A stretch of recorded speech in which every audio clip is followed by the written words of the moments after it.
Hello, everyone. I am Stephen Drew, and it is 1 minute past one, and I'm joined here by a fantastic guest. And you might have been thinking, why is Steve talking about Amazon? What's that got to do with everything? Well, I will explain all. It's an interesting time for anyone that's been living under a rock. We've just had Mayuoki, who's been been elected by the people as the next president-elect. So you would feel the same as me, that maybe change is in the air. And on that note, I want to talk about something which was close to home, especially when I was working in the architecture industry, because I was always wondering. My father, he was an engineer. He was part of a union. I didn't know what that word meant, union. And hey, in architecture, it didn't feel like there was one around. But this is 2022, changes in the air, as I've said earlier, and I'm joined here by a fantastic guest who is Will Stevens, who is part of UVW-SAW, SAW, which is an architectural union. Well, welcome to the show. Hi. How are you? You all right? Yeah, good, thanks. Yeah, Well, not bad. we covered a lot of ground there. And so, Will, maybe what would be awesome today is an open conversation, and everyone can, if they want, they can put some questions forward to you. But if someone's not familiar with the good work that UVW-SAW do, and I'll bring up all the website and stuff, do you want to just tell us about who you are and what you guys do? Yeah, sure. So UVW-SAW, which is short for United Voice of the World Section of Architectural Workers, a bit of a handful, but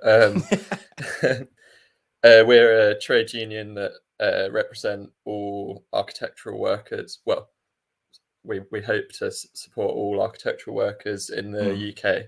So that's not just architects, that's architectural assistants, even anyone down to like admin, cleaners, anybody who works in the industry generally.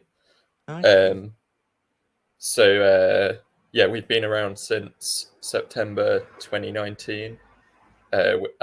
When we joined UVW, which is like a existing union that represents sectors including cleaners, security guards, as well as like legal sector workers, paralegals and stuff, and as well as like cultural and art workers. So we're kind of all coming together in similar professional jobs as well as more insecure jobs to start fighting for better representation, better working conditions, better everything. Fair everything. Yeah. Fair enough. And you, as you quite eloquently and nicely and openly said even before we started this, there might even be a place for me somewhere in this. So I have said, because we've met one or two times beforehand, so I'm definitely going to check out the website after this. But so that's really interesting. So it's not just architects or even architectural assistants. It could be anyone within an architectural practice, in essence, right? And so maybe, well, you could, because I wasn't quite sure at first what a union could do within architecture, and I think that would be really awesome if you can kind of illustrate. So where can a trade union potentially offer value to architectural workers who are in the industry? What kind of things do you guys do, and what are the missions and what are the goals? Yeah, so I guess if I offer a little bit of history for how we got started in order to explain that. About 5 or 6 years ago, some of our now members were having some trouble at work and ended up losing their jobs, unfortunately. And like you, were like, what? Where's the union? Why is there see, no I've got the architecture deep, union? I've got but you want to say what the F do we do, right? Yeah, and so they formed a group that which is when I got involved, called Workers' Inquiry Architecture, which was kind of surveyed the sector to find out the main issues. And Right. I guess we kind of came up with 5 main issues through talking to like hundreds of different architectural workers, and these are the main things that we try to cover.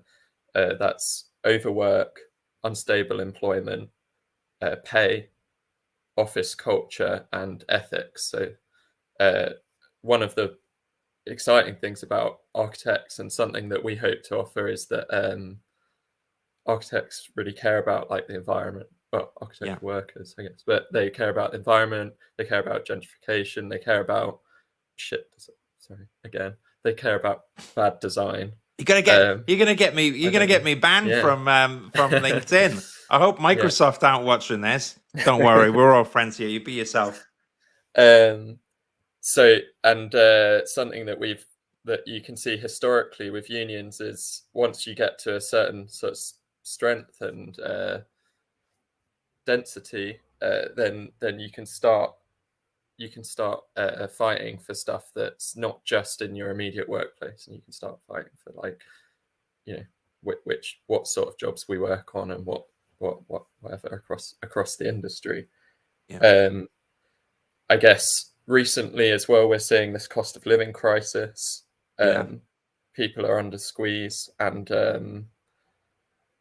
in architecture, we've got data going back like decades at this point, showing that the pay of assistants, especially, but architects as well, like, it's not increased it's not increased in real terms. It's not increased in any terms at all for since like the late 90s almost at this point. Like, as a freshly graduated part one, you could have been paid 18k in like 2000, which is not it's similar kind of pay to now.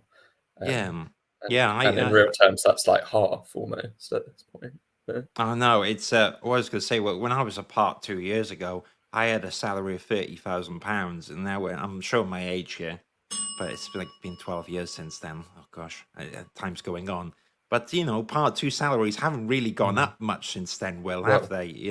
I'm a part 2 now, actually, and I'm paid £30,000. So right, there you go.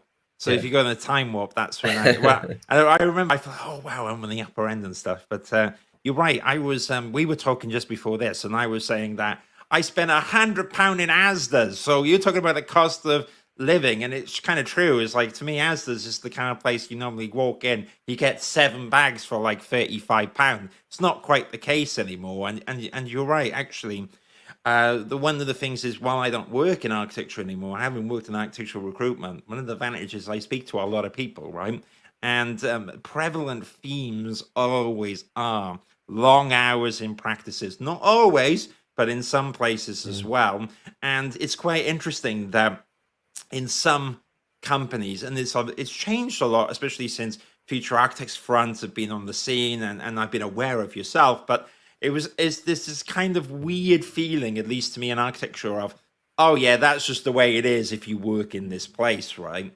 And it's interesting when you think, like, why is it that that's the way it is? And I feel like that discourse of challenging is as I think people have just always accepted it as that's the nature of the industry. And I understand that there, is some difficulties with the nature of the job and deadlines and so forth. But I do know architectural practices, which, as you say, do successfully navigate their time and energy. Some do pay overtime, and some do look at managing the hours. But on the other hand, there are a lot of people that I speak to who are in practices where there are long hours and stuff. So, I mean, that's kind of a big rambling. And guess what I'm saying, Will, is what you're talking about to me is not uncommon. But where do you even begin to tackle this stuff, Will? So we tend to go for, well, the advice that we offer to everyone is, talk to your colleagues about it. Don't be shy. Talk to your I mean, as I've just done, tell people about how much you get paid. Make sure that you're on pay parity. Talk to your colleagues about your issues you're having at work. Start to gain a kind of almost like a map of the office, where you know who's sympathetic, who's not, who you can talk to, and also who's like in a position that if you get them on board, they would sway a lot of people with them as well, I guess. And then as part of the union, we offer to our members, it is we have a membership with quite reasonable dues and stuff. But we get people to organize with their colleagues to do things collectively. Obviously, speaking out against your boss on your own against issues you're having is quite dangerous in many ways. Like, you know, the if you were facing redundancy or something later down the line, your boss might be like, oh, there's the troublemaker or whatever. Whereas if you're doing it all together, they can't afford to get rid of everyone, to single you out. And I mean, it sounds kind of cheesy, but the kind of, you know, the solidarity and combined like respect and whatever that you all have for each other when you're working together, it's really like it emboldens you, and it makes this kind of sometimes often really difficult and really awkward situations. That, I mean, awkward as in, you know, having a meeting with your boss talking about this sort of stuff is it's like pulling teeth. It's horrible. But if you're doing that together and you can like talk to each other, it's really important. So I think as a union, we try not to see ourselves as like a service that we provide, but we're like a community. We're mainly volunteer run. Pretty much everyone working and volunteering there is also works full or part-time in architecture as well. And we're all kind of trying to collectively upskill and learn about our rights and what's going on, and help each other fight by learning from past issues and bringing them forward to the next time it happens, and also through wins we like continue to level up the industry as a whole, because employers get, you know, when they see stuff happening, they get scared and preemptively, hopefully anyway, start to make things happen. Well, one would hope, right? One would hope. I've worn two hats. I've worn the employer's hats. We were joking about this before we come live, and I've also, you know, been in an architecture practice as well. But enough about me, because actually we've had one or two things come in while we were talking. And Jason here, Jason's quite an interesting one, because Jason, who I know, and for context, Jason works as an architect for Sellafields, which does a lot of nuclear power plants. So actually, Jason's part of a trade union in that nuclear industry. So we were chatting even before this, and he was saying, oh, you know, in terms of salaries, I'll find out what my trade union will find out. But that's kind of, Jason, you are a one-off, but because most people I know are not part of this trade union as well, and I've never heard of an architect that's been part of a trade union until I've spoken to you guys, Will, at UVW-SAW, and what you do. So, Jason, you're a bit of an oddball in a good way on that, and I think we should have more of that stuff. One other thing, Will, I was going to add to it is another comment that he said, which is architect salaries are almost the same now as they were 20 years ago, especially in the north. It's a scandal. 40, 50K for 10 years experience plus 7 years training. Now, I've seen that as well, where some architectural practices will pay a lot less in Manchester than London. And, you know, there's the geographical side of it as well. But, I mean, I just would love your thoughts on, firstly, maybe Jason's point originally of being part of a trade union in the nuclear industry. And maybe there's something we can learn from there. But then as well, if you want to add any comments on his quite right rant about salaries, especially in the north, being stagnated for years, please feel free to chip in, Will. Yeah, so Prospect is a union that represents professionals generally, and it's quite good in those kind of senses, in a quite traditional trade union sense, where you know you have a formal recognition agreement or something with your boss, where you're in constant state of negotiation, because the density is very high in these kind of in unionized places that are in this kind of union. I think we thought about joining a bigger union like Prospect or Unite, which has other construction workers for a while, but because the density is so low, we needed I think we needed to change things up a little bit in the industry, and like especially because practice sizes are so small, sometimes it takes some quite like novel organizing techniques. Yeah. I think it's really good that people are in unions in general. Like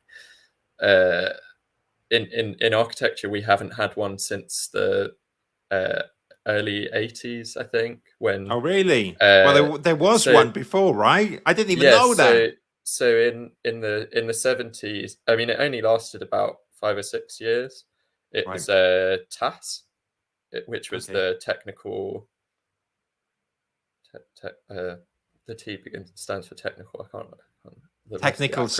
something. It didn't Something. survive long enough, right? Sorry, guys. But well, which is now part of Unite. It folded into it, Mm. but architects had petered out by that point, and obviously the industry is a very different place now. And at that time, most architects, or at least a significant amount of architects, worked for public sector rather than private sector, Mm. and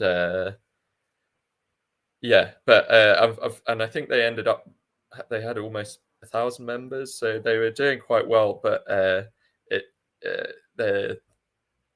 we've spoken to some of the people that used to be in TAS, and there was a massive blacklisting uh, Oh, really? thing that happened where union members were struggling to get jobs, and because they were all of the public sector workers, kind of everybody knew each other a bit, and so I think this is one of the major things that we focus on, is trying to like provide our spaces as quite a safe space where Yeah.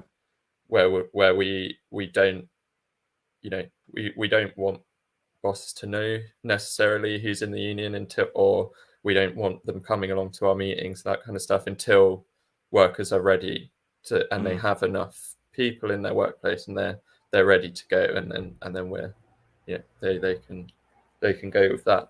I think obviously in the 80s, union busting was at a bit of a peak as well, and employers were much more savvy about it.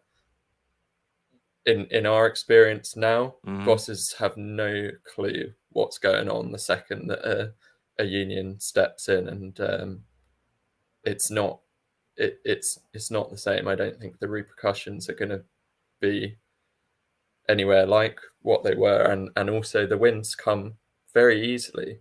Yeah. Bosses seem to trip over themselves from the from the get go.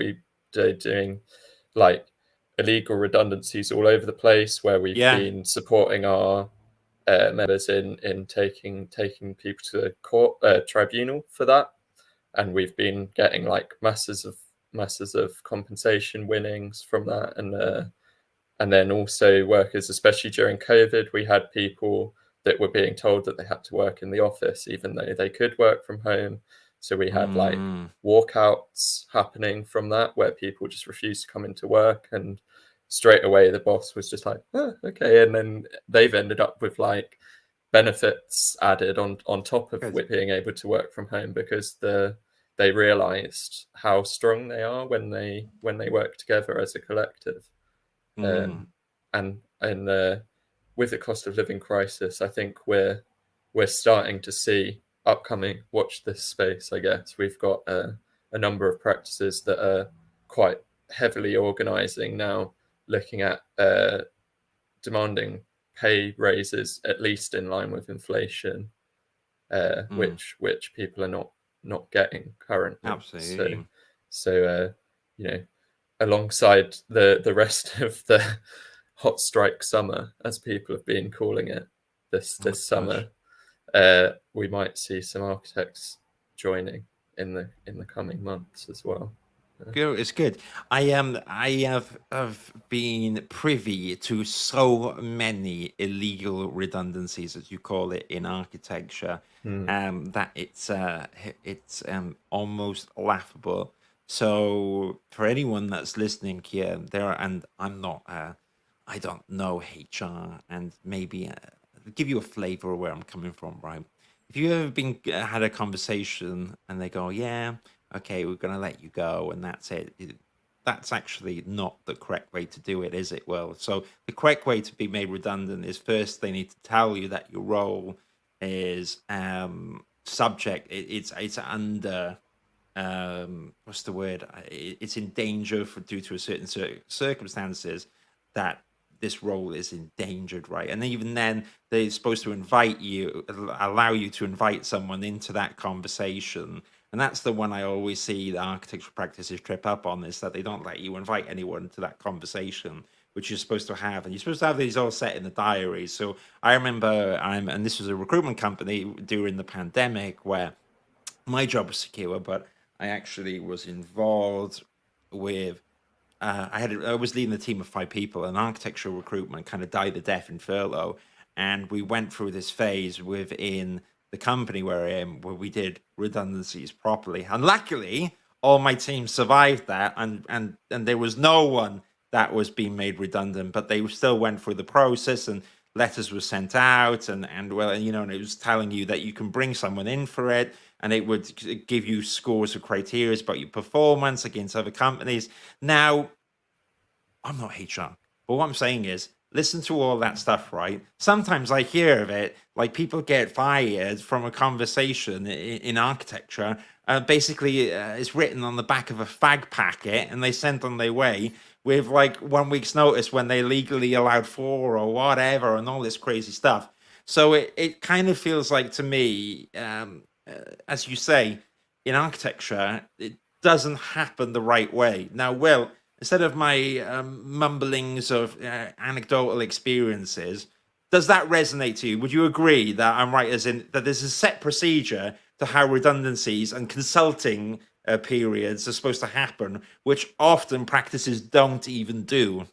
Yeah, absolutely. I mean, the rules for redundancy are very formal, and the practice has to make. I mean, as you were saying, there's a series of meetings that they have to do, going through.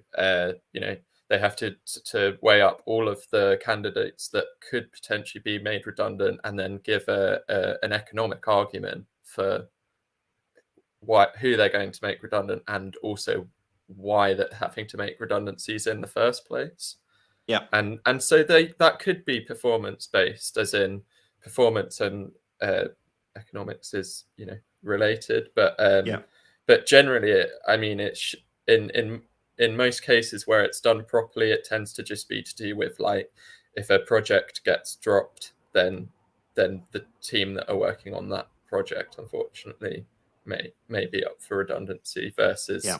versus someone who may be not performing as well, or as we see in most cases, actually, very sadly, it tends to be who the boss is mates with doesn't get made redundant, and who they have a bit of a gripe with is the one that sticks around. I think we ran an Instagram kind of campaign probably a bit over a year ago now, where we were posting a lot of workers' stories anonymously about people who've written into us and told us their stories. And the fag packet kind of one that you said, we had a very similar story happen to one of our members who they took a day off sick because of and they because of various reasons, they had to get one of their colleagues to call in for them, and then unceremoniously the next day their boss took them out for lunch and then sat them down on a bench on the high street and were like, "You're fired," sort of thing. And so, I which laughed. is completely, it's completely illegal. And Yeah. unfortunately, that happened Mm. before the union was set up, and they were telling it to us after they joined. So it was out of the time had elapsed. But in that case, they could have been looking at payout of tens of thousands for that, and also support from their colleagues, and a potential case for the rest of their colleagues to organize and unionize around as well. Yeah, well said. And just for context, I laughed because of how bizarre the situation was with my head. Not for the poor soul who was on Oh no, it is a quite park funny. bench, but This person who's has a good laugh about it, actually. Yeah, good. You get what I mean? I love the they're director. It was like, like, "Oh, it wow, was outside a chicken shop on the high street." But it's ridiculous. yeah, Yeah, I love the idea of someone being like, do you know what? I need to let this person go, but we'll do it nicely. We'll go for a walk for the park, and then I'll put yeah, my P45 in my bag and just hand it to you. You don't yeah, need to come back to the yeah. office. You don't need to come back. You can just go home from there. See you later. It's just ridiculous, isn't it? It's absolutely mad. So, I mean, that's one of the benefits which props up straight away. Now, I'm going to bring up your website here because I think that's good to look at. When I kicked myself out earlier, Will, as you remember, I lost it. So I'm going to bring it back up now. But here's the beautiful blue website. So you can see it now. So I'm just going to go back. So, and I'm going to bring up the link quickly. And maybe, you can walk us through a little bit about what's on the website, what's the best way to get in contact with you guys and everything as well. But you've got the mailing list. Well, I should join that after this. So I'll do that straight away. I just don't want to put all my personal details on the live stream for someone to data mine.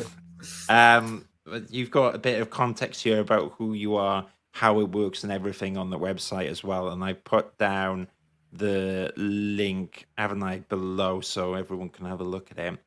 There you are. Look, there you go. Yeah. Now this picture I do like, especially because you've got beautiful pooch in there. However, I did come to one of your talks, and there was a lot more people than this, right? Is this an older picture now? Because you've got, how many members have you got, Will, in the union at the moment?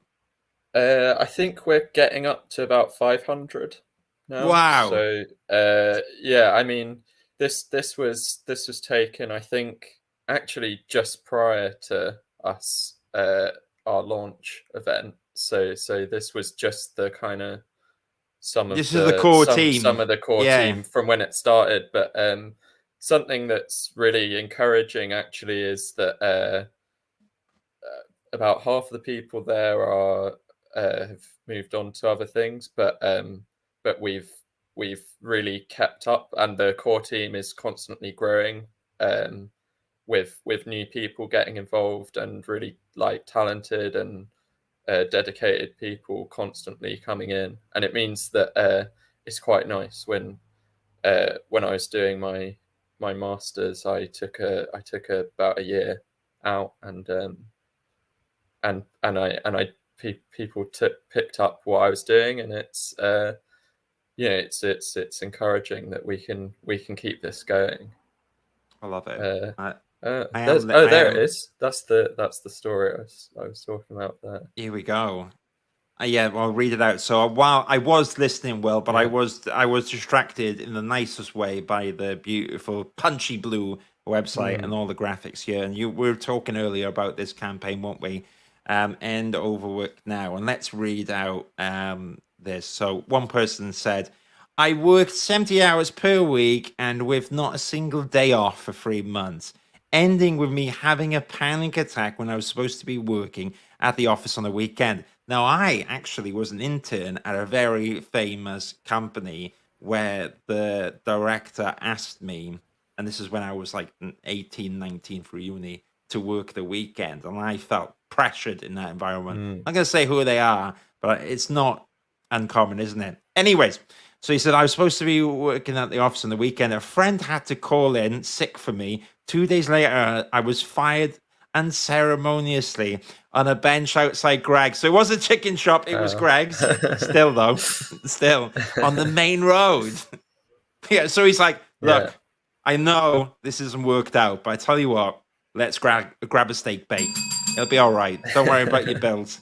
Anything you want, no problem. Absolutely ridiculous, isn't it? Let's have a read of one more, Will. One or two more. Next quote is, when I was an architectural assistant at a small London practice, I worked easily until 9 p.m., often till 11 p.m. for weeks, months, and ends. Oof, I couldn't do that. I was totally inexperienced, and all the responsibility of the project was left to me. That's not a nice feeling as well, is it? Especially if you're learning the ropes. I didn't know how to make decisions, and my only superiors were the directors. When I brought it up at appraisals, the question always was, how can you be more efficient? I didn't know any better. There you go, isn't it? And if anyone had to suffer my reading out, it's because we will put the audio online. And otherwise, I always forget. Well, I've learned, I go, look at this. And then people go like, I can't see that, Steve. But what's your thoughts about all this stuff coming in, Will, and all these stories that people are telling you? Yeah, well, obviously, I think a lot of people are really upset by this kind of stuff, and for me, I find it. I mean, it's become a bit of a passion, and I'm like quite driven by when I hear something like this. I get quite angry often, Gets and your blood boiling, huh? and in the past, I didn't really know what to do about it, but now I have a bit of an outlet and a channel for that anger, and I think actually that's that's something that's maybe a bit missing in architecture, in a way, like we're professional, and we don't get angry, don't have emotions or whatever. I think channeling that anger, if anybody gets pissed off about this kind of stuff, then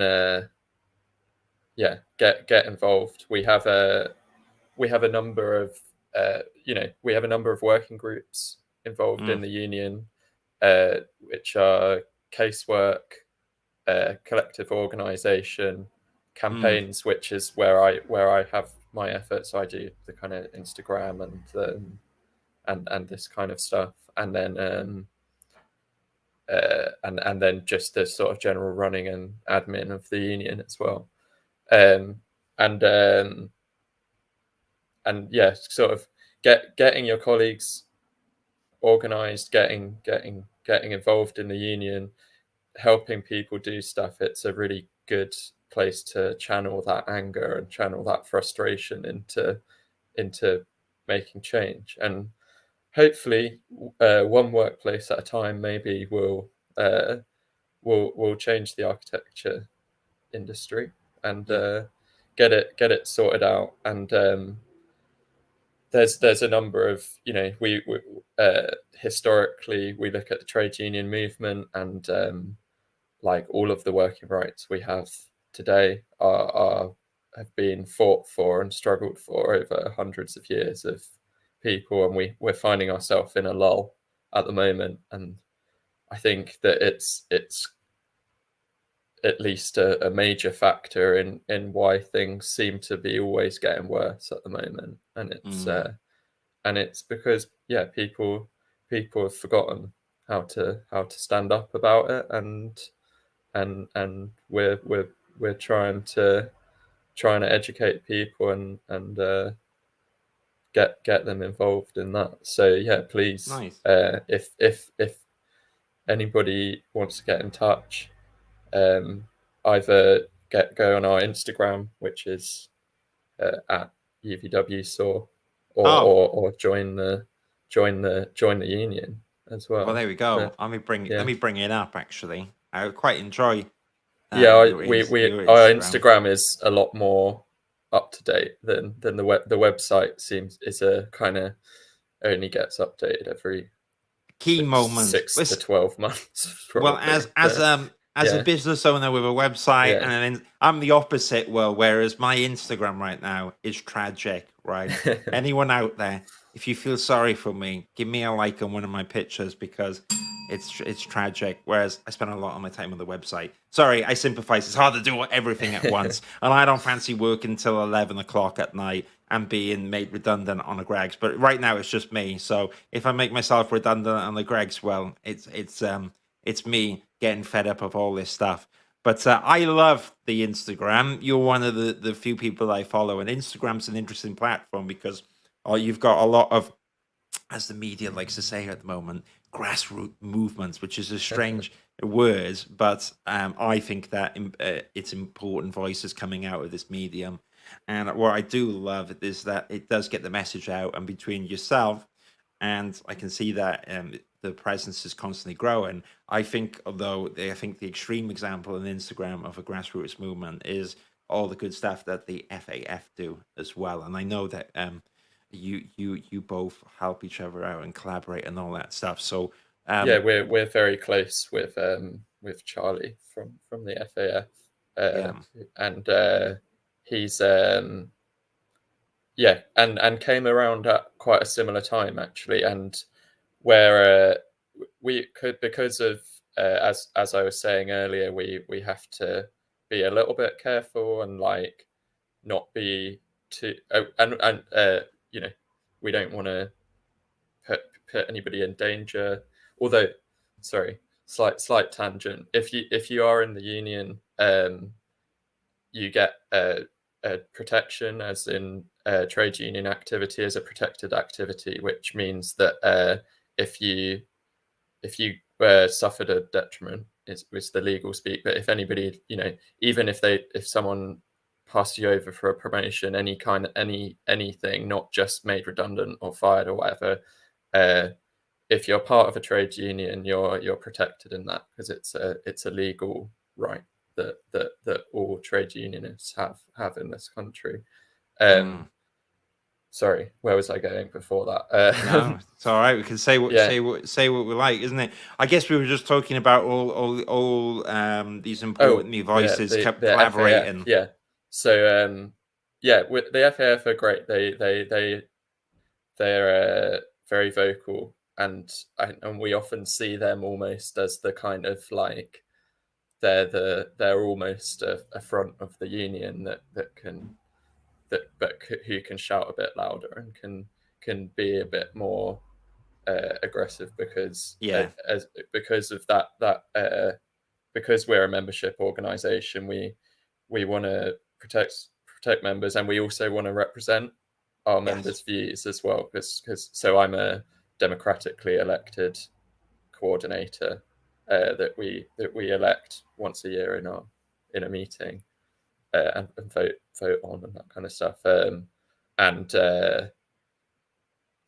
so we often, before we do stuff, we try and reach out to as many people and get as many people from our membership involved as possible, so we know that we're representing people fairly, and yeah, and it means that it's great, and we can put on events like the one that I met you, Steve, Yes. at the I what's it called? I enjoyed it on the Saturday. You were frantically making sure everything was working, and it was brilliant. And you guys were working so hard. If I could have stayed longer, I would.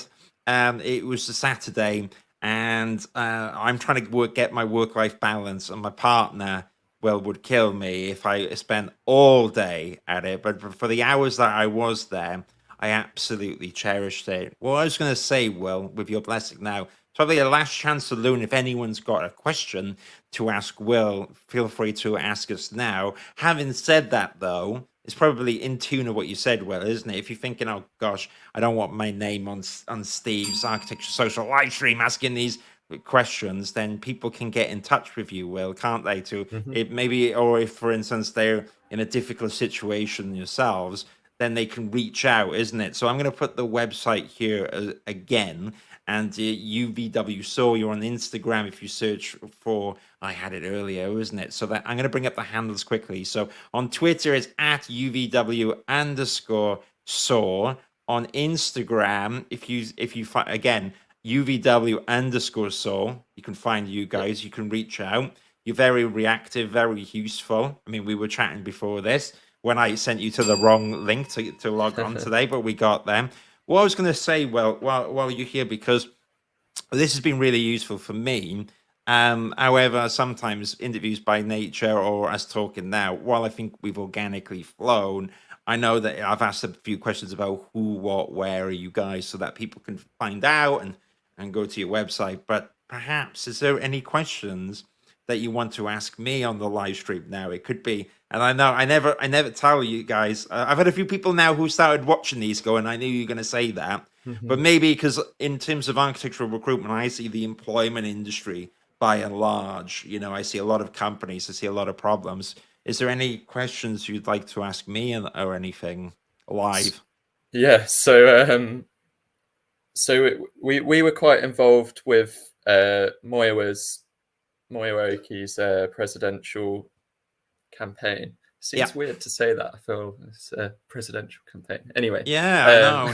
Very regal, yeah, isn't it? yeah, and helped inform the policy, especially the stuff about unpaid overtime. Yeah. I know that you were involved in the kind of selection process at the beginning of that, and yeah, I and we're big on kind of workers democracy and like bringing that kind of Yeah. choice and bringing that power to people to make decisions about the things that really affect their lives. And Yeah. I just was wondering how that kind of How the committee process or went. whatever, how that all happened, and like potentially how we can get involved and link that up across Nice. more groups in the sector with us and FAF and Yeah. there's lots of other groups that were involved in our London Festival Architecture event and others. I'm sure that it would be great to bring everyone together on that.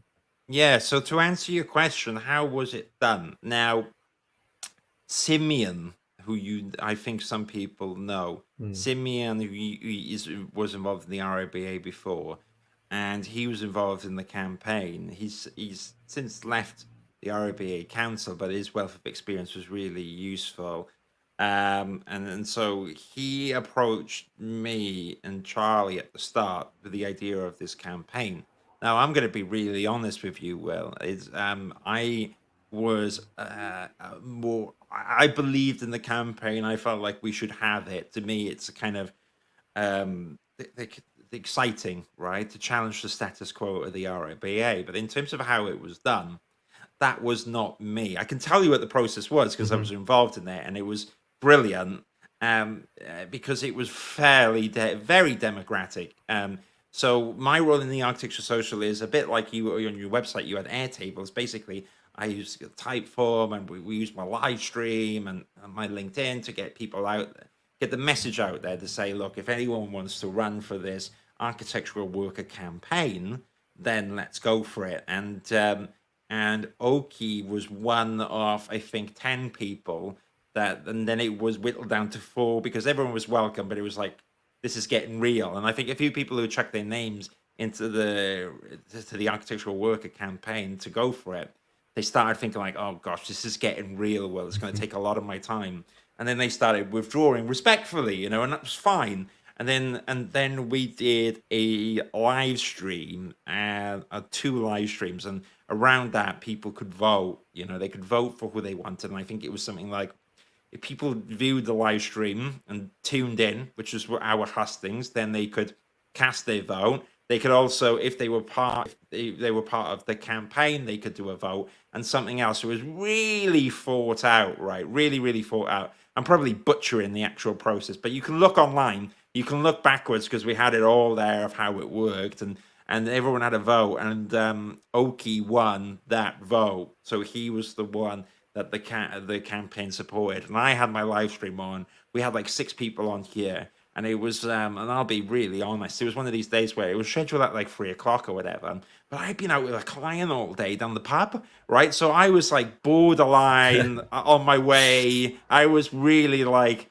hey, I wasn't drunk or anything like that, but I can't be. I had a few beers, and that's why. So for the first like 3/4 of the live stream, my screen is black, and there was all people like telling me like, "Steve, your camera's not working."